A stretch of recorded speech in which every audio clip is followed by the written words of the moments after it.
Hi, everyone. Welcome to the Norman Rockwell Museum Tea and Talk with artist James McMullan on this beautiful May 8th, 2020.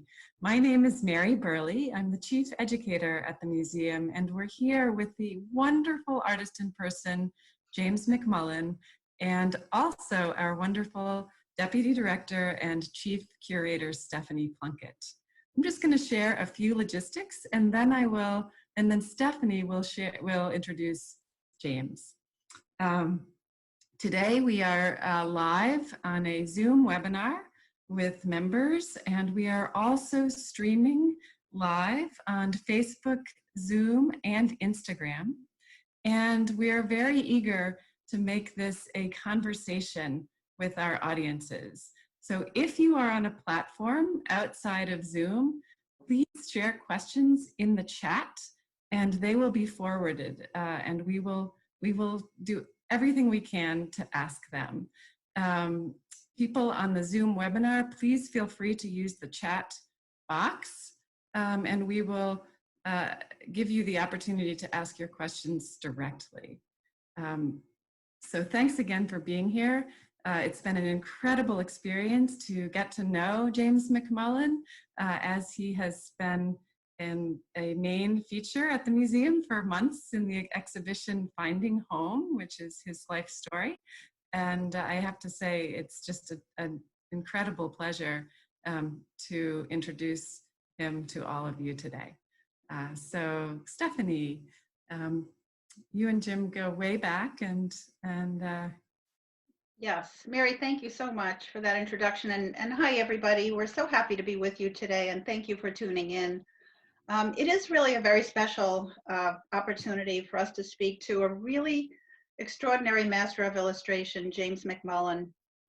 Jim has been a very important part of our current exhibition on view at the museum, which is unfortunately closed at the moment, like all museums. But the exhibition is called Finding Home: 4 Artist Journeys.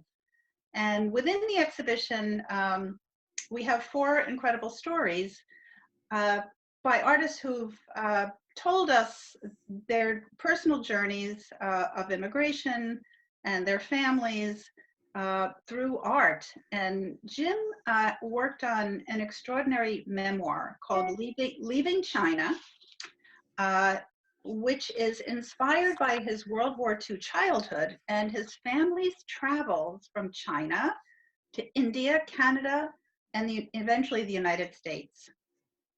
Born in North China as the grandson of missionaries who had settled there, Jim led a quiet, comfortable life until World War II erupted and his world dramatically changed when his father, a British citizen, fluent in several Chinese dialects, joined the Allied forces. For the next several years, Jim and his mother traveled the world, first escaping Japanese occupation, then trying to find security with no clear destination. This ever-changing cycle is reflected in stunning watercolors, which we're actually going to show you and talk about directly. And Jim has really gone through, I think, a personal journey to tell this story after many years, which he will share with you as well. His distinctive illustrations have appeared on the pages and covers of virtually every American magazine, in best-selling picture books created with his wife, Kate McMullan, and on posters for more than 80 Lincoln Center theater productions, which have established the theater's identity. Some of these, which I know you'll recognize, and we're going to look at a few of them at the end of Jim's talk, were created for My Fair Lady, Anything Goes, Waiting for Godot, 6 Degrees of Separation, Carousel, The Little Foxes, and Pipeline. And these are among his many distinctive designs. So I'm going to bring up some images for us to start with, and I'll just say it's really been an incredible pleasure to work with James McMullan on this exhibition. He was just a joy from beginning to end. So Jim, welcome. And I wonder if you'd like to just share a little background in terms of what got you going on the idea of creating a memoir about your childhood. Well, first of all, it's been such a pleasure to deal with you, Stephanie, and Mary, and the man behind the scenes, Rick. So I want to thank you all for sort of paying attention to what I did in the most remarkable way, which is all any artist can ask for, is that people really sort of get it, what you're aiming for. So yes, why did I leave it till my late 70s to do this book? And I have no good answer for that, except I suppose the idea that time was running out, and if I was ever going to do it, I should do it. But the incidents in the book have been very much with me, most of them very difficult incidents that I have thought about and even done other illustrations of for one reason or another during my life. But part of it was prompted by a box of letters between my mother and father during the war. And even though the letters didn't answer a lot of the questions which I had and which I hoped they would answer, they nevertheless prompted me to think about all of the events that happened during those years. So the images that are up on the screen right now show my grandparents arriving in Chifu, the town on the Shantung Peninsula. They were missionaries from England and Scotland and Ireland, I'm sorry, and Ireland, and they met in China, actually. When they arrived in this town, and you can see this picture of its harbor, its bay. It was a beautiful town, and is still very, very popular as a kind of place to go in the summertime. So anyway, when they arrived, there had just been an enormous flood, which had ravaged the crops and really just sort of decimated the livelihoods of a lot of people. So they were trying to introduce the Chinese to the Bible and to Christianity, and they were having a pretty hard time about getting anyone's attention because everybody was just trying to stay alive. But one of the things that happened was that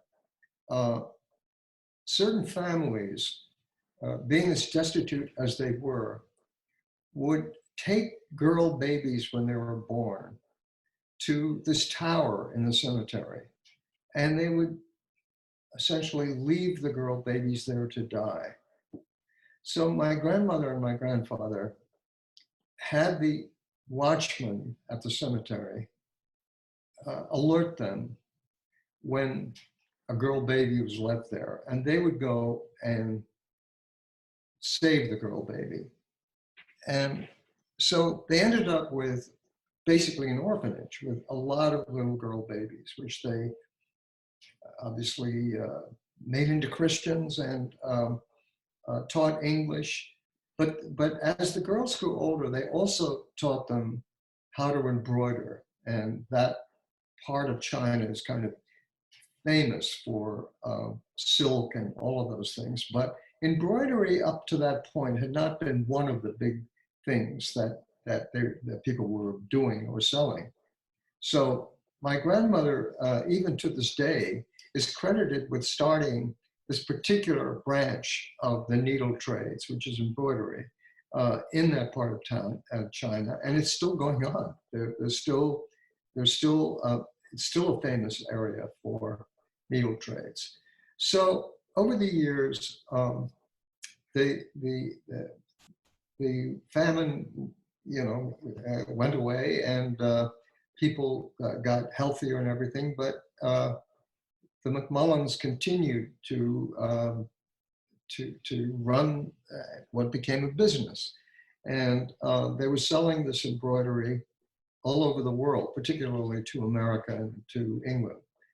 And they also, my uncle was a kind of entrepreneurial type, and he started James McMullan agencies, which sold insurance and Ford cars and all kinds of things. Because in a place like China, you need, if you're a big American or a British company, you need people, local companies to sort of sell your products.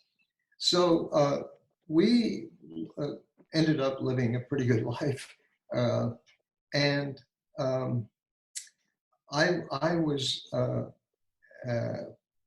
even from an early age, I was fascinated with these Chinese scrolls that were on the walls of our living room, and I would go up to them and I would trace out these little figures. And it was amazing to me that these scrolls, they were just lines, basically, and sort of watercolor washes. But the idea that just lines could make could convince you that it was a figure or a bird or a mountain or an ethereal cloud. I mean, so that was the beginning, I think, of my consciousness of art as something that transformed materials into another kind of reality. My father was a musician. He loved music. He loved playing. And one of the sort of biggest memories I have of those years is when he would come home from the office and he would sit down at the piano and he would sort of doodle out all these tunes, mostly popular music. He was not, my memory is that he wasn't that interested in classical music, but he was very interested in all of the popular music of the day. And he played the piano extremely well and he sang very well. So that I would be playing at this sort of late afternoon hour, and my father would be playing on the piano. It's just such a wonderful moment for me and my memories, and particularly the light. I remember the light coming in.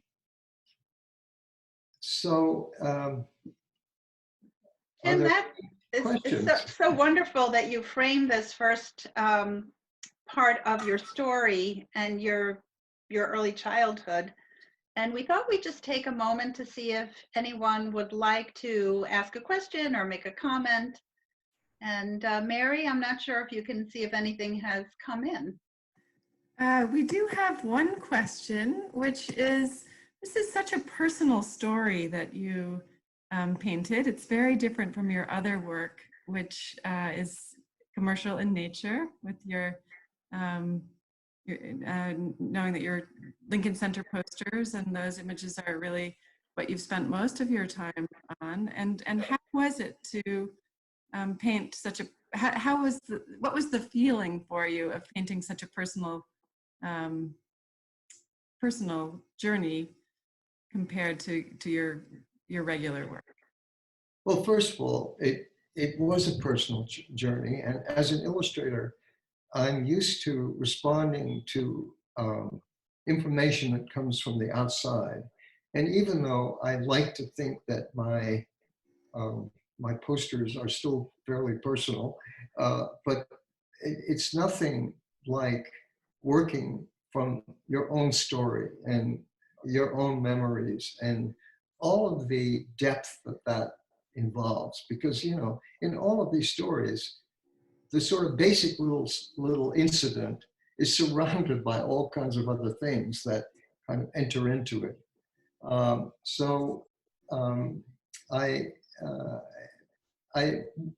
wanted,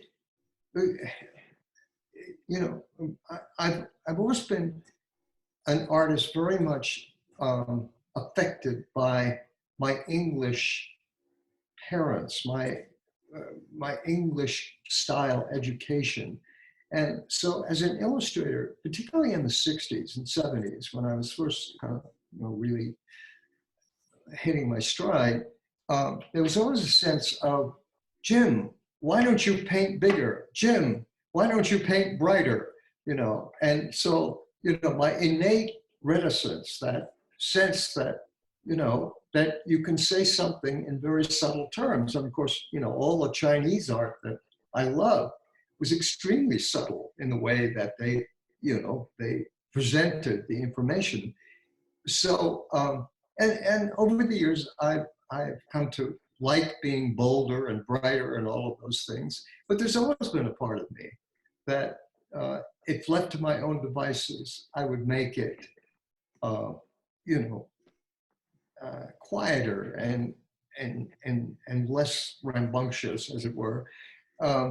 So this story was a chance, first of all, to paint pictures in which the figures are small, because in our time, we're very affected by television in a certain way. And in television, you're always seeing figures from the waist up, or big heads, that everything is coming at you and very dramatic. So my whole feeling about how I would draw and present these stories was that the figures are always operating within a larger context, that the context of where they were was very important. So that gave me a kind of starting point of like how I wanted to, see it, like the image that's up now. I mean, this is a fairly luxurious use of the foreground space, And we have one other question I wanted. I'm going to ask it and give you the opportunity to answer it as you're going through, because I think you'll find it interesting. Members Michael and Sue Fish are wondering whether your childhood experiences influenced your style and your technique later in life. And it's a wonderful question, and I thought you'd be interested to know it. Well, yes, in the ways that actually, I have just explained, that there's always been a part of me that was attracted to subtlety and, small scale.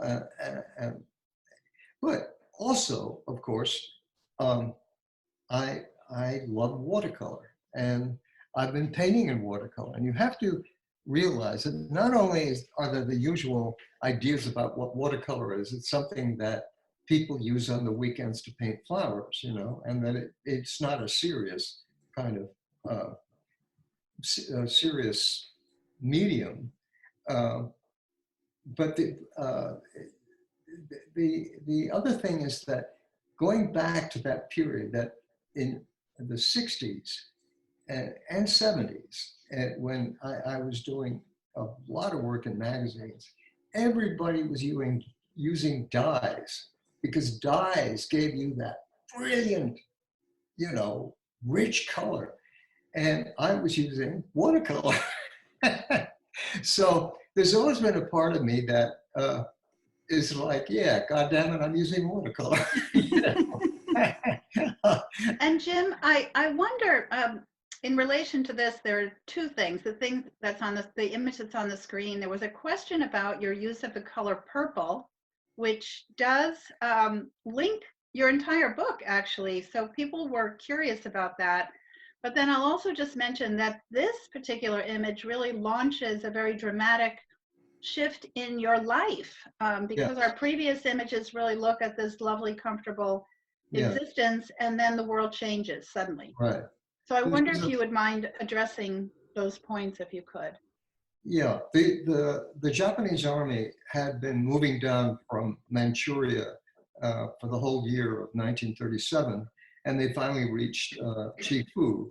And by that point, the Chinese army had pretty much given up. So I remember there was gunfire they're sort of out of town. I remember asking my parents, what is that noise, you know? And it was, you know, artillery, but way out, you know, on the edge of town, I guess. But the Japanese took over pretty much pretty quickly. And there were two things operating. One is that America and Britain were still not at war with Japan. So the British and Americans in the town of Chifu were treated as neutrals. In other words, that we had a certain freedom of movement that, of course, the Chinese didn't have. But increasingly, we were under the thumb of the Japanese army. And this illustration is of a barricade. And the photograph on the right shows, you know, what I was sort of working from. I wish I had more of those kinds of photographs, but I had a few.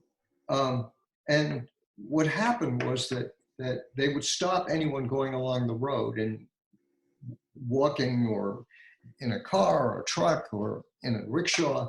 And if you didn't have the proper papers showing that you had been injected, well, you know, for cholera, they injected you. And they injected you with a needle that they used on many, many people. So my aunt once got caught in this roadblock, and they injected her.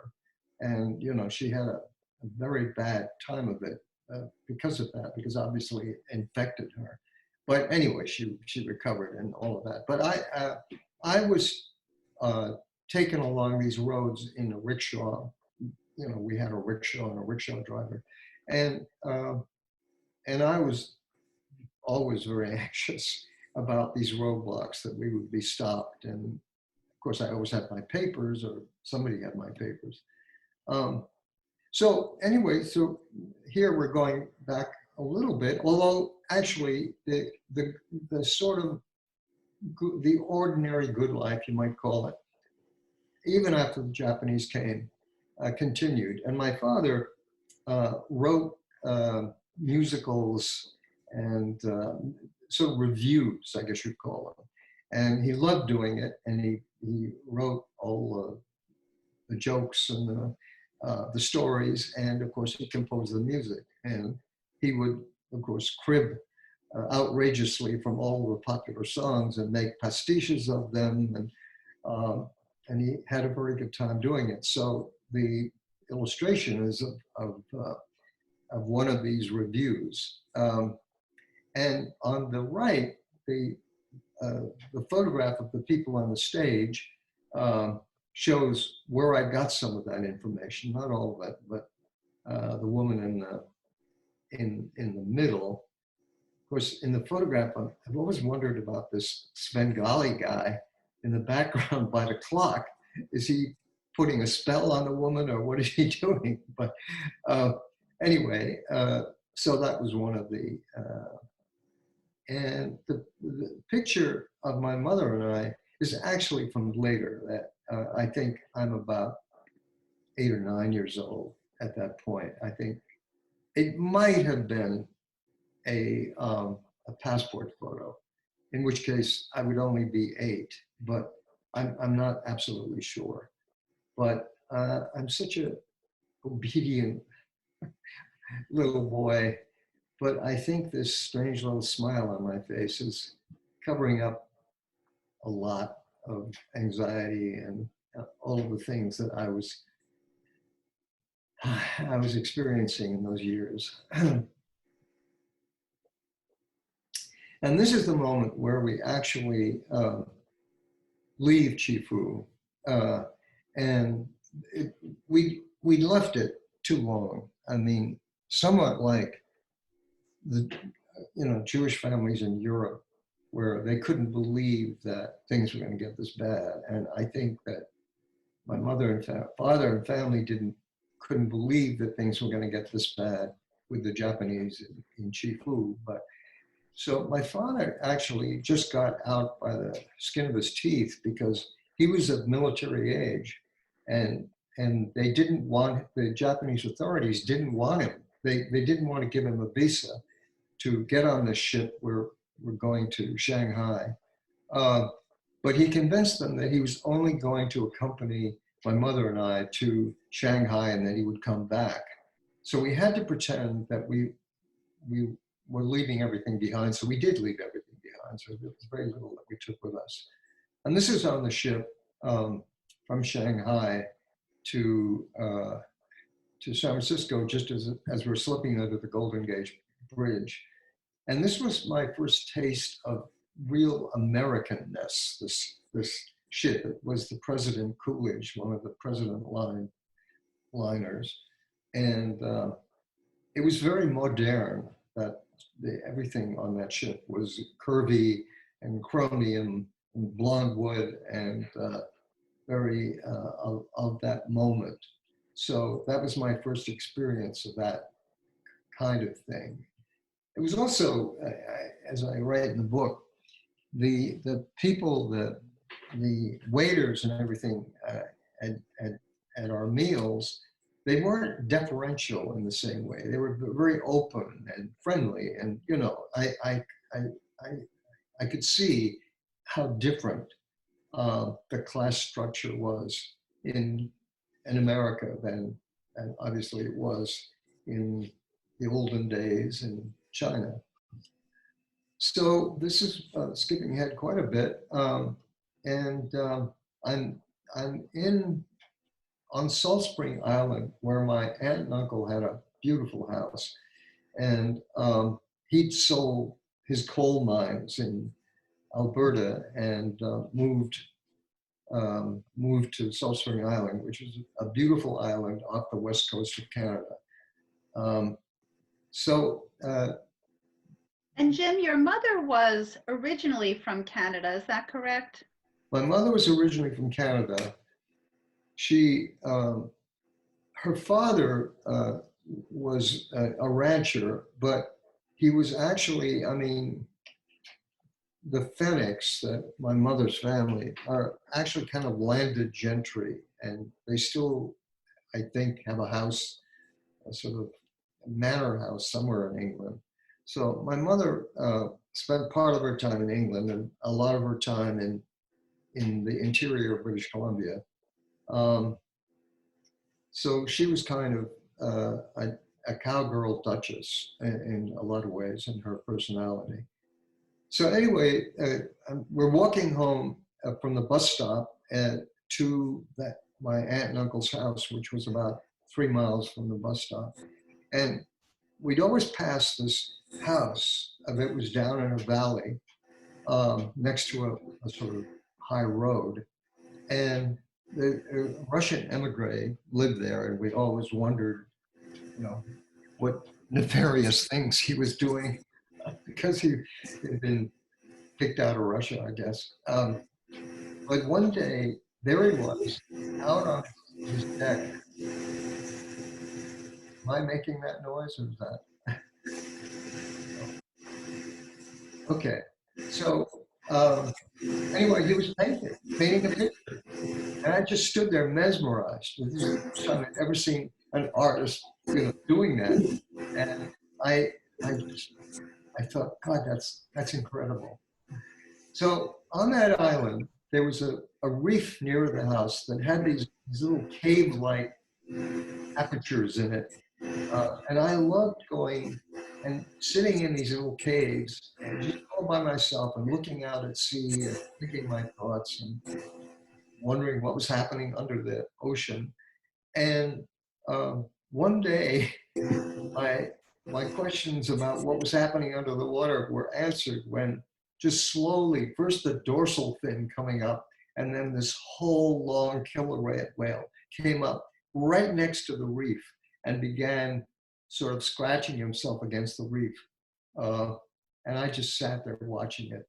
And I was kind of both scared in a way, but also fascinated. And if I'd only had a longer arm, I could have reached out and touch the dorsal fin. But anyway, then he just sank as slowly and quietly as he'd come up.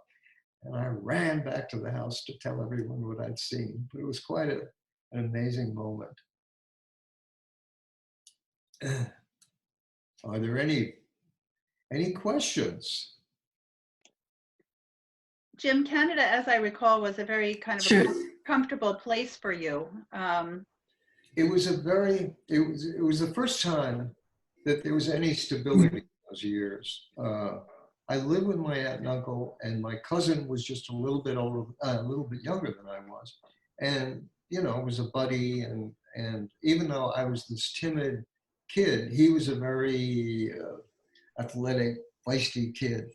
But we became friends, and he helped me to get a little bit more, you know, to be able to jump on rocks and do all kinds of things that were very natural and easy for him. And he showed me how to shoot a .22 rifle at cans and do stuff like that. So it was the closest I came to a normal family life in all those years. And my mother, for some reason, decided that I wasn't getting a good education at the local school, or she was having a fight with her sister about my being there.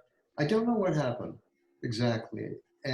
But anyway, my mother decided to take me back to Vancouver and put me in a boarding school. And that was a bad moment for me, you know, because I really was happy with my relatives. I was happy there, you know, as happy as I was constitutionally able, at least. Your memories are so wonderful of that time in China. We have a couple of questions that have come in on social media platforms, and I also wanted to invite our Zoom audience. We can unmute you, and you may ask questions directly to James if you have them. But Lisa from YouTube is asking what advice you would give to people creating artwork at home. And then we have another request to talk additionally about the color purple. I think you have talked about that somewhat. And then there's a third question about how was it growing up? And you've begun to touch on this, the difference, how was your experience different in the different countries where you spent time as a boy?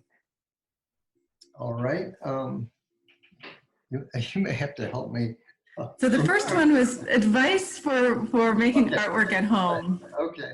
My advice for doing artwork at home is I think that when you're an artist and you're forced to be at home, the first thing you think, oh God, now there's no excuse for me not to do all those kinds of pictures that I wanted to do for, you know, a long time.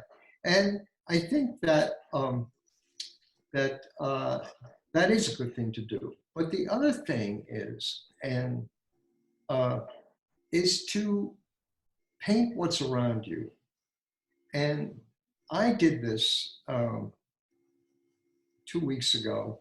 I looked out this window right next to my drawing table, which has a rather oppressive and ugly fire escape right outside the window.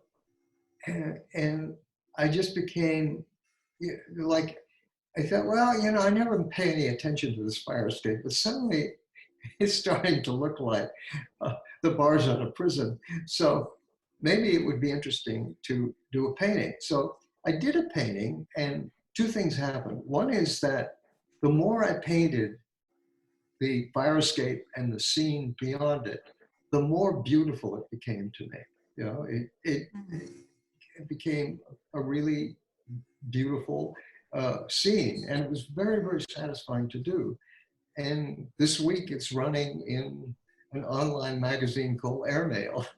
Isn't that wonderful? Oh, Yeah. I have a special surprise for you, which is Terry Brown, your friend who is the former director at Hey, Terry. Illustrators, would like to ask you a question directly.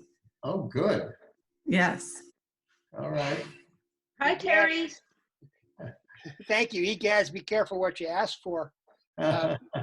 This is great. I thank the museum for presenting from afar. It's great to hear familiar voices, and of course, Jim, your voice is very familiar to me.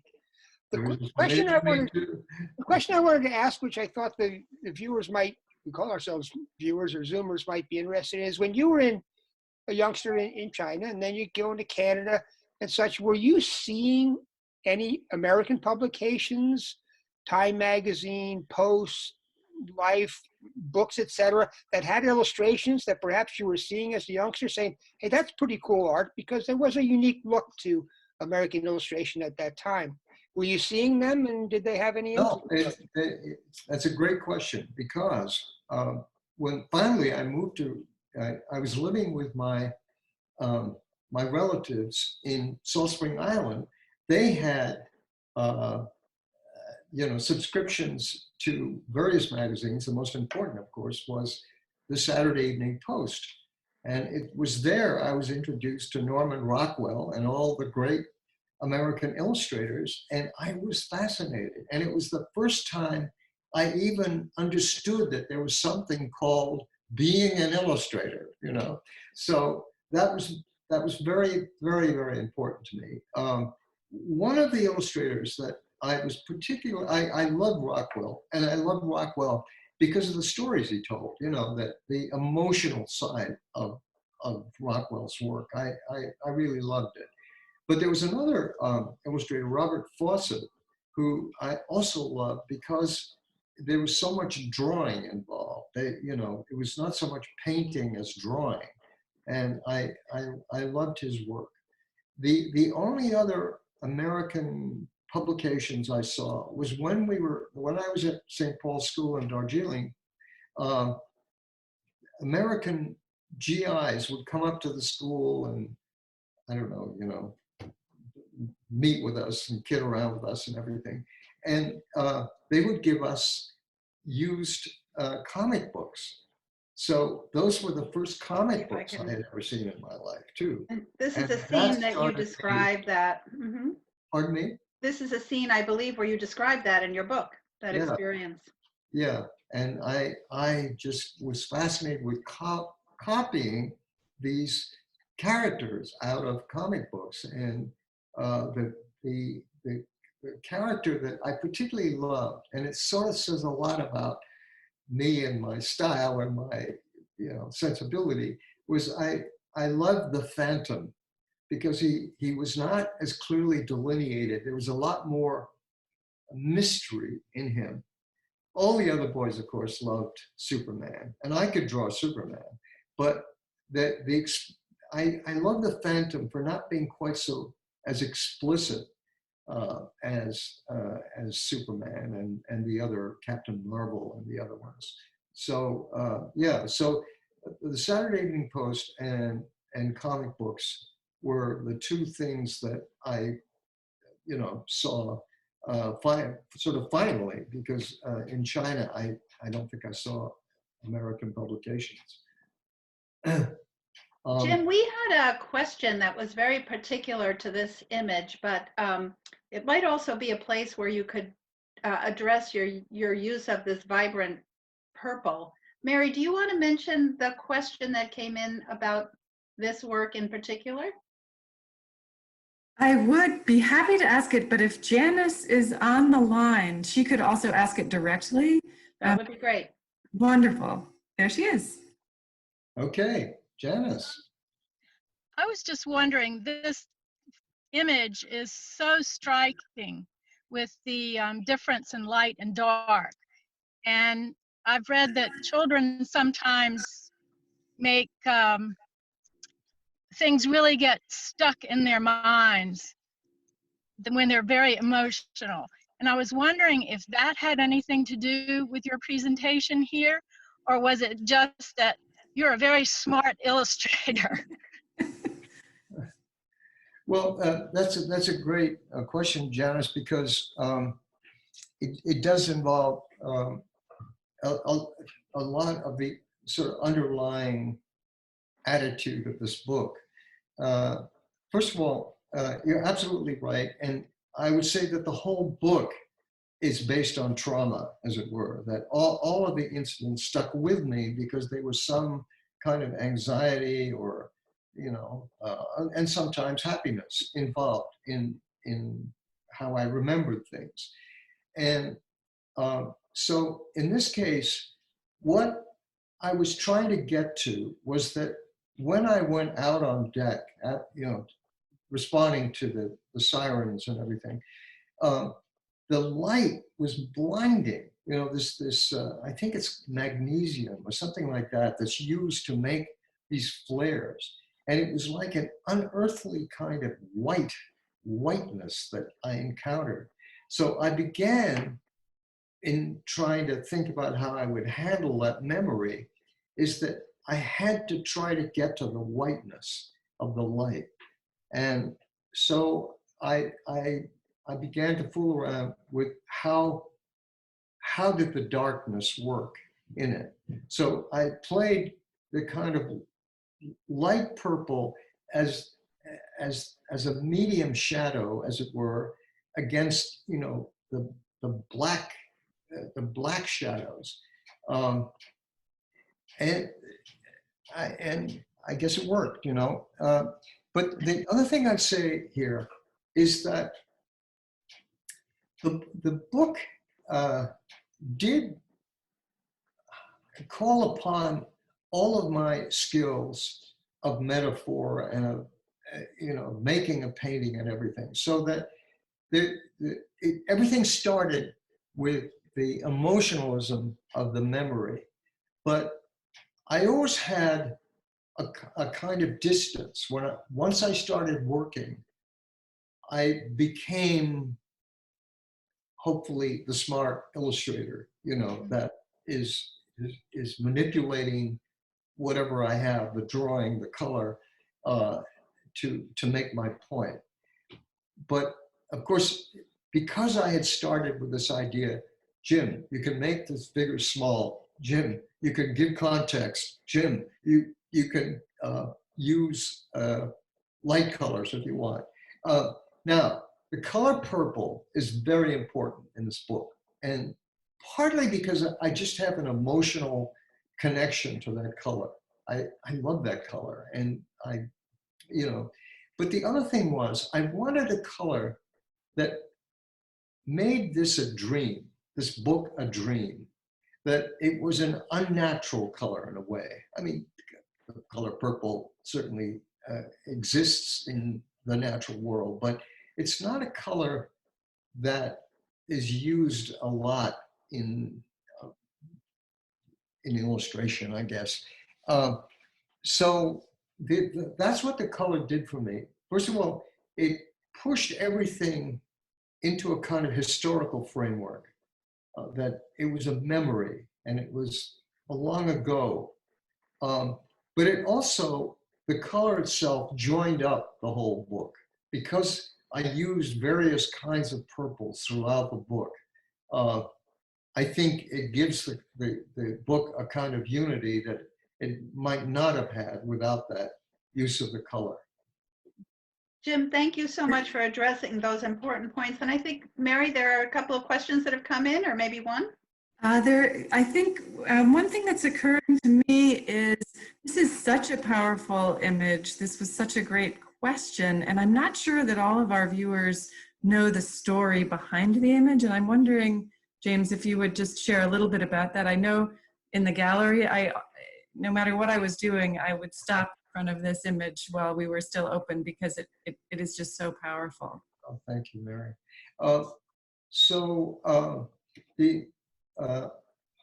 Jim, does it help to show this one first? I'm not sure. Well, it could.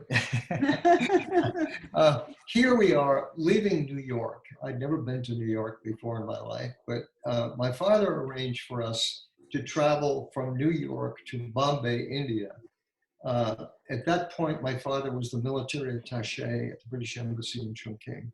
and he was able to use consulates and embassies and all of that stuff to make arrangements like this. So he made the arrangement for us to travel on a ship to India, where he would meet us, and then he would take my mother on to join him in Chungking. But anyway, here we are going on the ship, and the ship was a sort of converted passenger freighter. In other words, they'd put camouflage paint on it, and they'd put cannons fore and aft, but it seemed like a pretty weak answer to all the things that might happen if the ship was really attacked. But anyway, that was the ship, and we went on it, and because we were traveling alone. The ship was traveling alone, not in convoy. They were given a very circuitous route, a very southern route, to try to avoid the places where there would be German U-boats. So the trip took 34 days. Ordinarily, it would have taken maybe, I don't know, 18 days or something like that. But so on the third week, just before actually we got to Cape Town, in the middle of the night, there was this siren that told us, go to your lifeboat stations. And we already had drills about where our lifeboat stations were and how to do it and everything. So I was, my mother and I were in different cabins because it was, male and female separation. So I got my life jacket and I ran out to the deck, and everybody was, rushing towards the lifeboats, and my mother didn't show up. And you can see I tried to put, in a way, a suggestion of the terror I felt at this point of where is she and where is my mother? And apparently an overweight guy had taken her life vest, so she couldn't find it. So, but she finally came out on the deck. And as she came out, an officer came running down the deck and said, stop the evacuation. The plane, well, I forgot to say that the plane had dropped this flare over our boat, and that was preparation to bombing. So the plane thought we were Germans because we were taking this funny route. And finally, radio contact was established, and the plane was American and we were American. So the bombing never occurred, but there was this, I don't know, half an hour or something where we were really prepared to abandon ship and be bombed. And so it was a very scary moment. But as I said before, in terms of the emotional center of it, it was the unearthly quality of that light that I was really trying to get to. Thank you for addressing that, Jim.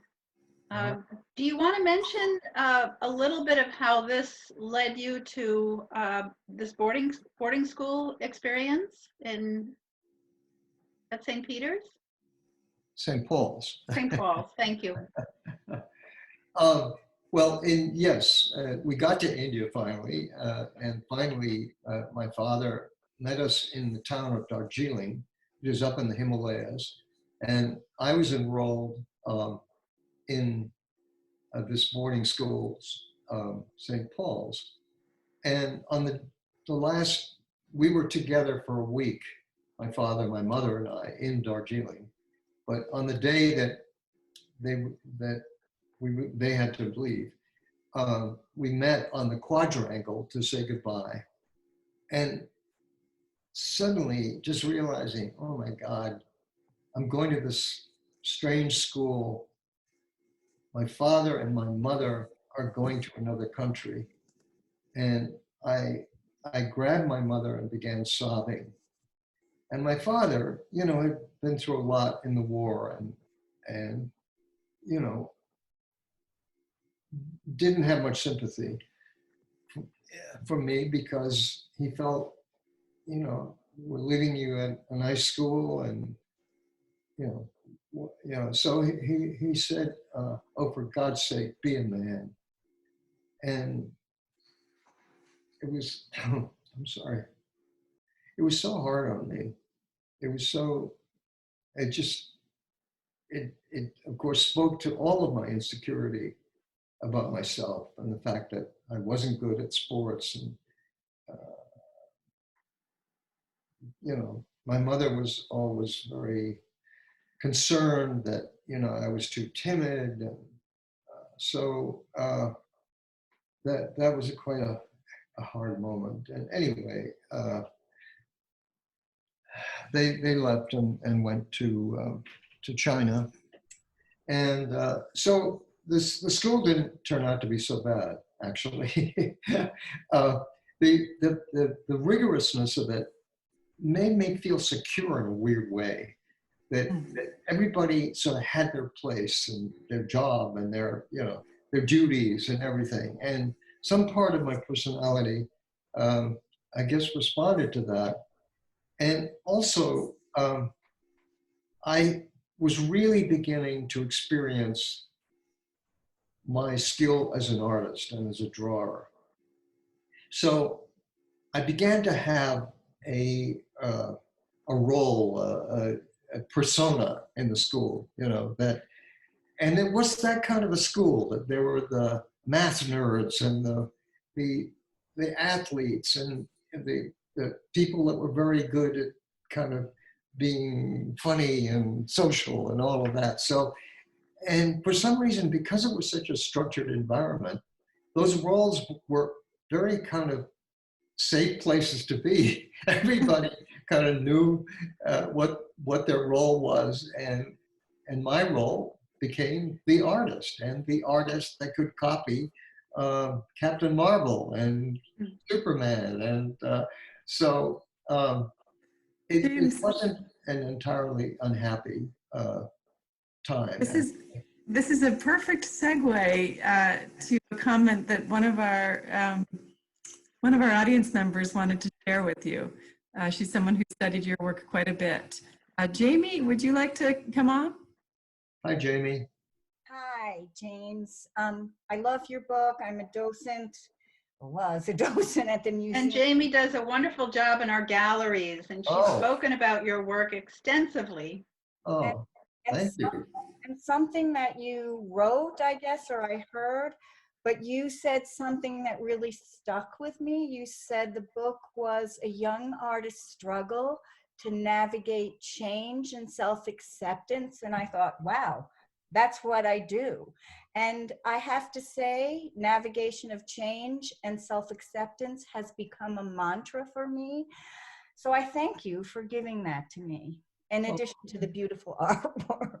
Well, thank you for getting it. I mean, it's always so satisfying when something that is a little bit under, you know, under the surface and a bit subtle, that someone sees it. You know, I mean, self-acceptance is a lot. I mean, Not easy. not easy. Thank you, Jamie. Oh, thank you. And Jim, your life was about to change again rather dramatically, as reflected in this image. I wonder if you want to kind of talk about what happened next and what we're seeing here. Well, this is after my father was killed, like about a month after the war. As a military attaché, he was sent to prisoner of war camps that had been abandoned, you know, by the Japanese army, and he was sent there to help prisoners arrange to get back home and give them money and give them advice and visas and anything else they needed. So he did it, I think, to 2 prisoner of war camps, and on the flight back from one of them, the plane ran into a very bad storm.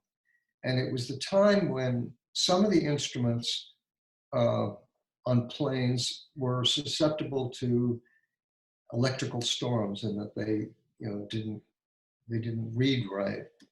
And anyway, that's what they tried to figure out, why the plane slammed into this mountain and killed everyone on board. So my mother and I was flown to Chongqing by a friend of my father's, a general, in his plane. And then my mother and I were flown to Shanghai to live with my father's boss in Chongqing, who'd been the kind of spy boss of the embassy.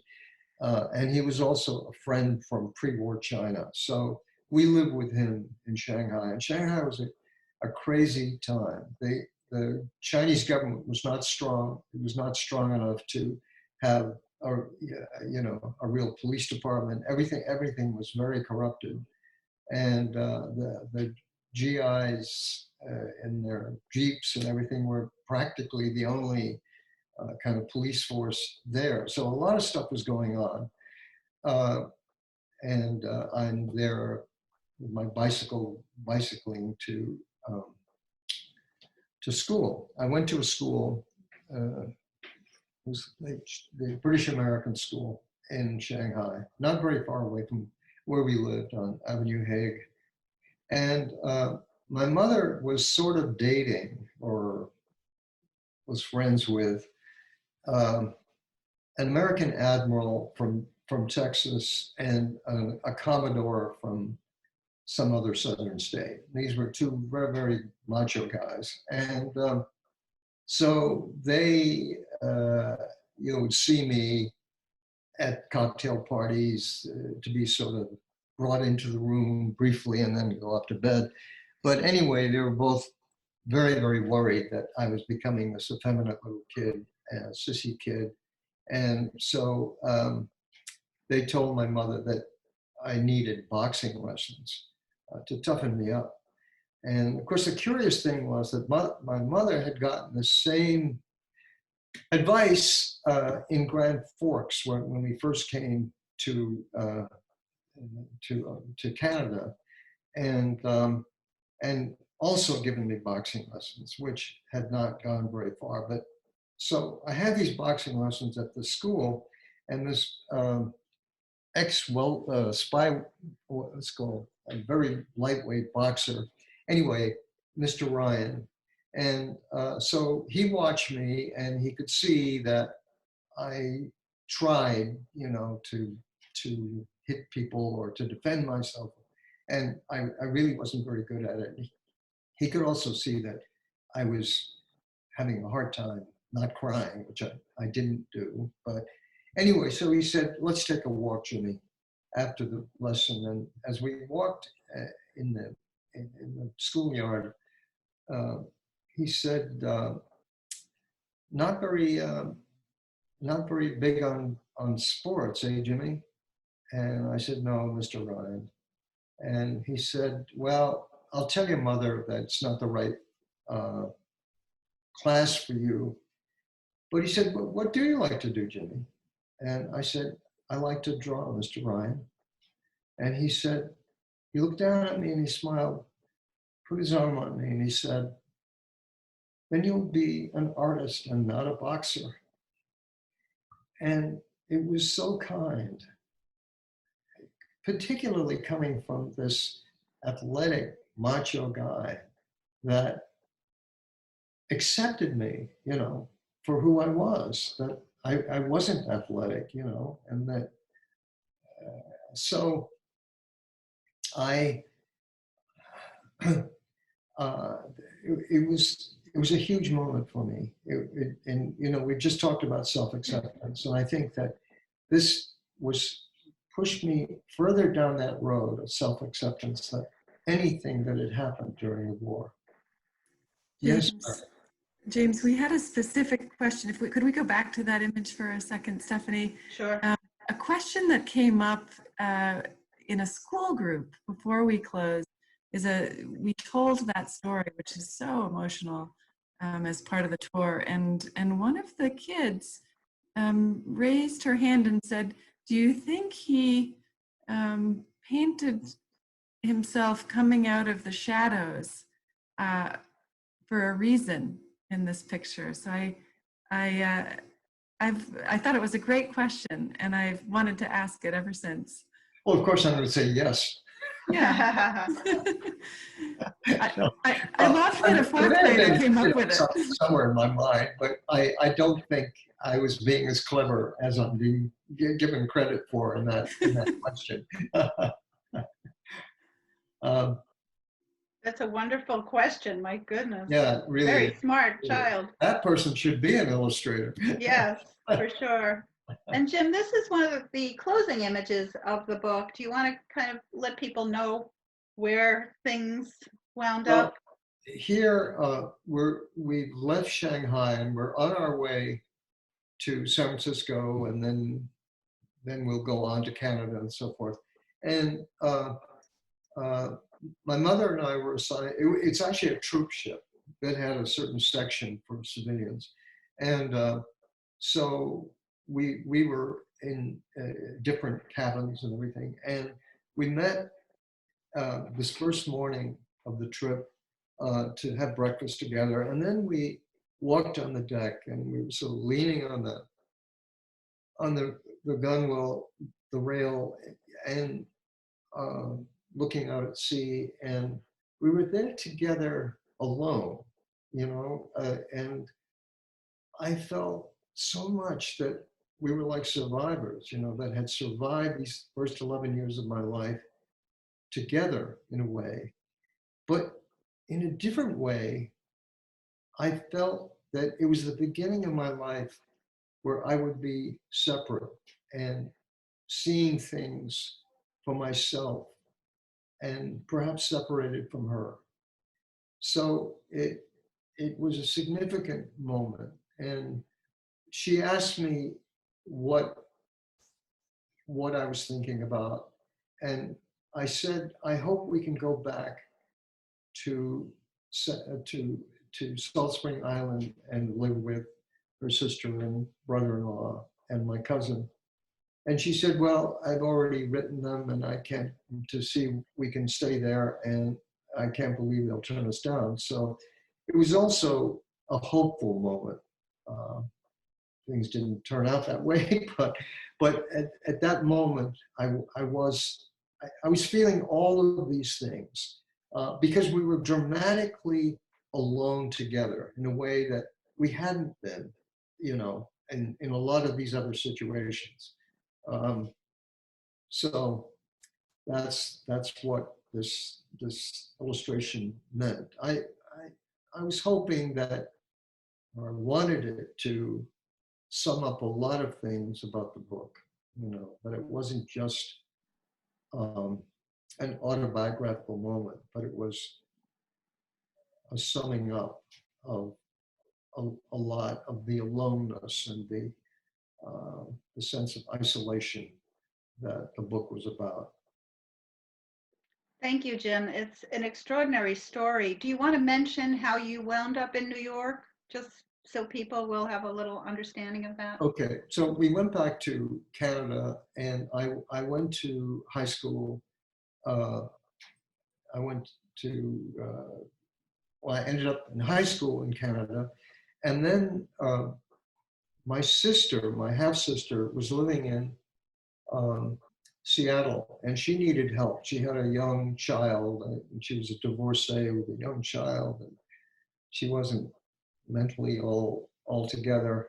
So my mother felt a lot of pressure for us to leave Canada and go and emigrate to the States. So that's what we did. And a lucky thing happened. I graduated just before I turned 18. And so when we went to get our visas to emigrate to the United States, it turned out that because I was born in China, in China, they might not let me in. that I was still part of the China quota. But because I was only 18 or just turned 18, I could come on my mother's passport. So there was this sort of, moment where can I go, can I get into the United States or not? But it turned out I could. And then I went to an art school in Seattle for a while. And then I was, because we were permanent residents, where we'd emigrated permanently, I guess you'd say, I was liable for the draft. So I decided to volunteer for the draft. You could sort of control the timing by volunteering. So I went to,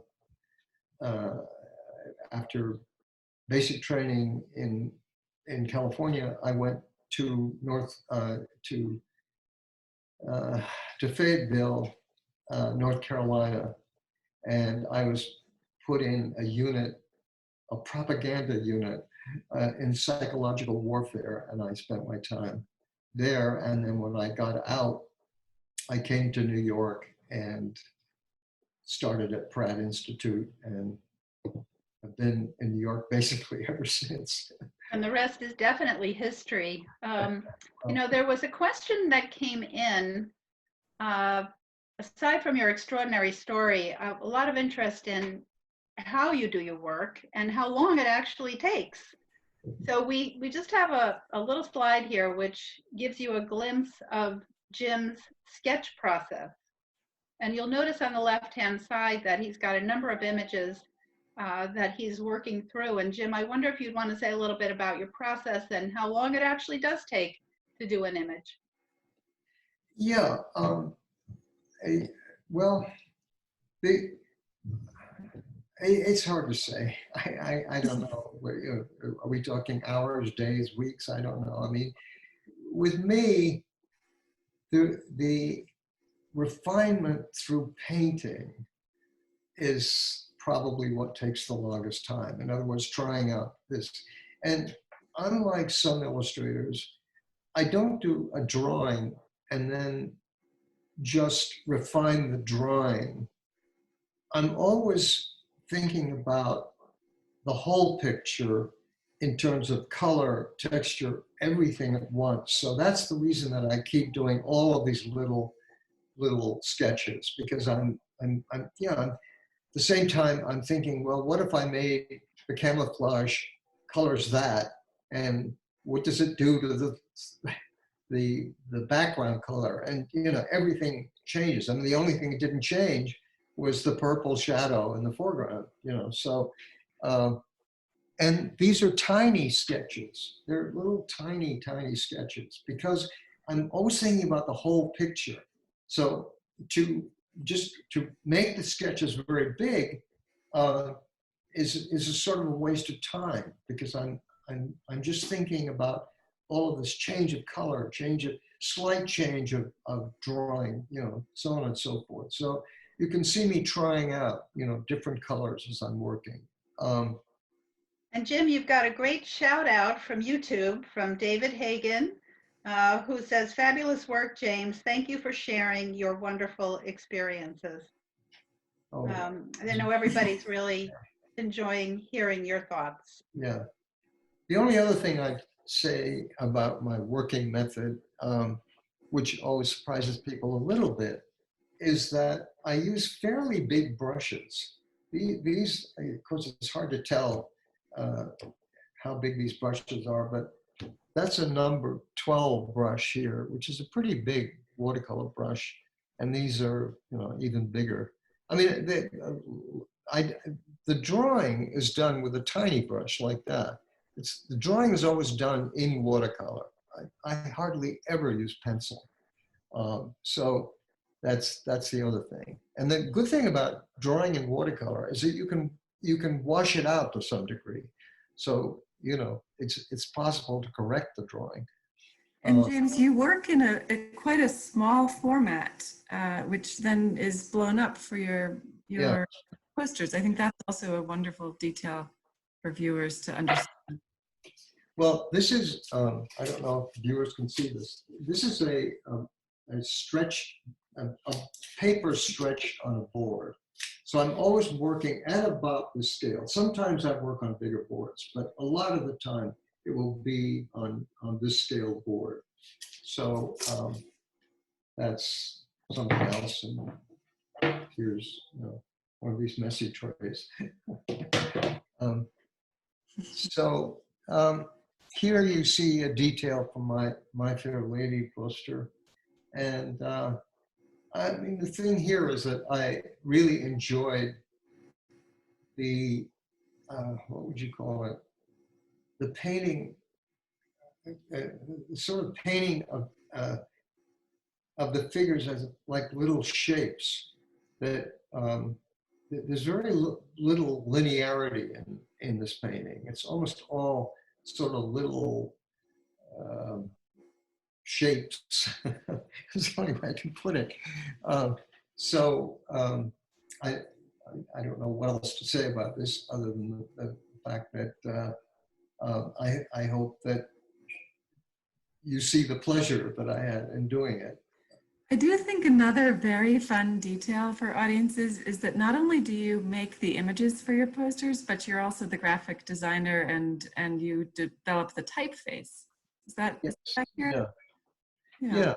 I mean, I am a graphic designer, but because I'm not working in graphic design as most people understand the word, I'm not dealing with a lot of flatness, as it were. There's a lot of texture and drawing in these two. It's funny because the comedian's poster is very early in my life, and I was more interested then in a kind of use the word exquisiteness, in other words, really controlling all these little pieces within the picture. And some people feel that I should have stuck to, that sensibility. But more and more, I want the drawing to have a kind of immediacy, that you can almost feel me doing the drawing, and a sort of urgency in it. Not that there isn't urgency in the comedians, there is, but it's different. It's a more controlled kind of urgency. I would never draw hands like that anymore. It doesn't interest me. There's nothing wrong with them. It was fine for me to do it when I did it, but now I want things to have, as I say, this feeling that it just came off the drawing board, sort of. This is one. You mentioned, as I recall, that the figure or the drawing in Pipeline had a particular resonance for you personally. I was wondering if you might want to talk about that a little bit. The boy in the play, the character in the play, is a African-American boy that has been sent by his parents to an upscale boarding school in Connecticut, where he's the only African-American boy. And he's dealt with that in everybody trying to be very liberal and kind of talk to him in special terms.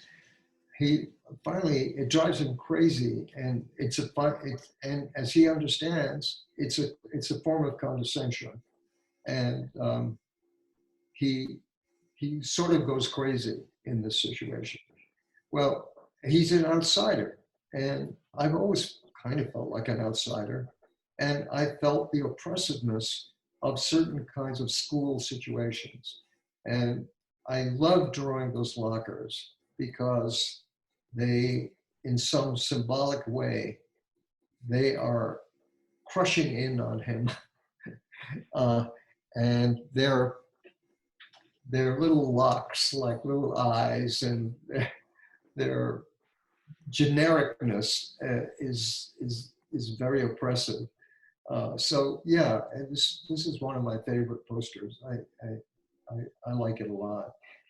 I mean, the story behind it is that the, the, the, the people at Lincoln Center Theater felt it wasn't a good story for me, that I wouldn't, you know, I wouldn't relate to it or whatever.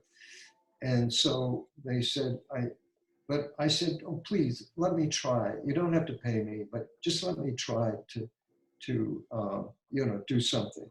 And so it was very, very freeing to doing it under these circumstances, because I knew I was going to do a painting that I liked, and I would show it to them. So there wasn't going to be the sketch stage and all of that. It was just going to be my try at this poster. And of course, it freed me up to do something that was, you know, had a lot of resonance for me.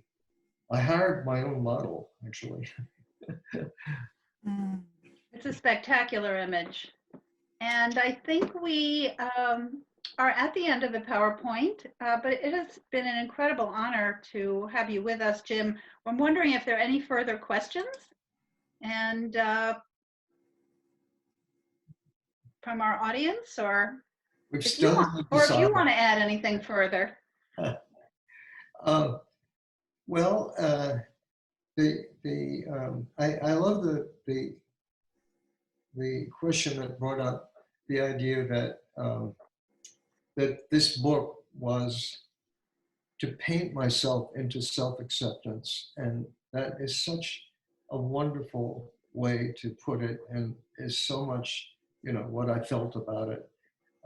It is, I think, the most personal work I've ever done in my life. So, you know, it has that meaning for me, and it was so satisfying and exciting when you got in touch with me and, you know, invited me to be part of this Finding Home show. So I thank you so much for that. James, and it's been such a pleasure. And I have to break in and say that one of the great friends of the museum, who's also on the board of trustees, has been watching on one of the, I think on YouTube. Lewis Henry Mitchell is head of character development at Sesame Street. And he writes, I'm enjoying this so much. Mr. McMullan is illustration royalty. My question is, was he still teaching before this lockdown? Was I still teaching? Yeah. I haven't been teaching for a couple of years. My wife and I moved out to Sag Harbor in 2003, and I just couldn't. The commute to go back and forth to the city was too much, so I gave it up at that point, thinking that if I came back to the city, I might, you know, go back to teaching. And I still might, even at my advanced age. But so far, I have not organized myself to do it. We've been back in the city now for 4 years, so there's still time.